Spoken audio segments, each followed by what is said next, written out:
Hello guys and welcome back to the channel, where today guys I'll be showing you how to report a problem with your KFC order. Now guys, the first thing that you of course need to do is go to kfc.com and you'll be greeted by a screen looking like this. Now when you're here, you just need to go and log in to your profile. But guys, if you do not have one, you can always go and register to KFC. But guys, if you do not know how to do that, you can always go to our YouTube channel where we have plenty of how to KFC videos where you can also see how you can do this. Now guys, that we got that out of the way, let's see what we actually have in front of us here.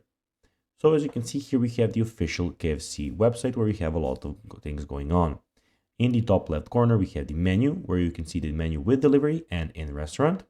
We also have restaurants, we have coupons that you can then use on the site, and we have a career where you can go and start your KFC career, where you can go and start working for KFC.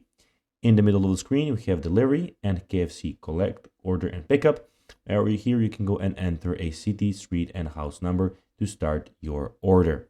And here we have some KFC recommendations where you can go and see all of the things that they recommend. In the top right corner, guys, we have, when you click on your name, we have everything about your profile. So we have your orders, we have your, as you can see, you can place your order first here, your details, invoices, permissions, and we of course at the end have the log out button. Now guys, let's see how you can actually go and report a problem with your KFC order. To do so, you'll need to go to the bottom of the screen and click on contact. When you click there guys, you can send an email with everything that you need there.